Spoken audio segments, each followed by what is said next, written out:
જય જવાન જય કિસાન। આપ સૌને જણાવતા આનંદ થાય કે અમારું નવીન સાહસ ધાનેરા મુકામે અમારી નવી શાખાનું ઓપનિંગ કરવા જઈ રહ્યા છે।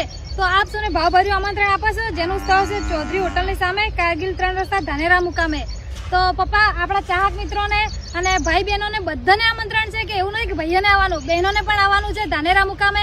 તો અમે કાલ ધાનેરા મુકામે આવી રહ્યા છે, તમે પણ આવજો। શું કેવું પપ્પા? બસ, તો આવતીકાલે અમે તમારી રાહ જોશું, જેમ સબરી રામની રાહ જોતી અમે તમારી રાહ જોશું। તો જેની તારીખ તો પિનલે કહી છે કે 8/3/2026 અને ધાનેરા મુકામે મારા તમામ સમાજના ખેડૂતો, તમામ ખેડૂત મિત્રો અને બહેનોને પણ આ વખતે અમે આમંત્રણ આપવા જઈ રહ્યા છીએ, જેથી કરી કે ખેતીમાં સંયુક્ત જરૂર છે। તો આવતીકાલે જે પણ લોકો જ્યાંથી આવો તે કોમેન્ટમાં બતાવશો અને કોણ કોણ આવવાના છો એ પણ કોમેન્ટ બતાવશો। અમારા પરિવારને તમારા આશીર્વાદની જરૂર છે। તો આ એક અમારું અને ધનાજીનું નવીન સાહસ છે। તો આપ સૌને વધારવા અમારું ભાવભર્યું આમંત્રણ છે। જય જવાન જય કિસાન। અને એક બીજી ખુશી છે કે ધાનેરા મુકામે અમારું ટીકડી ભજીયા પહેલી વાર આવી રહ્યા છે ને, તો ટીકડી ભજીયાનો ટેસ્ટ કરવો હોય તો પણ આવજો અને અમાને આશીર્વાદ આપવા પણ આવજો। જય જવાન જય કિસાન। અને આ વિડીયોમાં સૌથી વધારે જેના કોમેન્ટ ઉપર વધારે કોમેન્ટો આવશે એમને અમે આવતીકાલે 1 વીઘાની ટપક ફ્રીમાં આપવાના છીએ। તો એ પણ લાભ લઈ લેજો। જય જવાન જય કિસાન।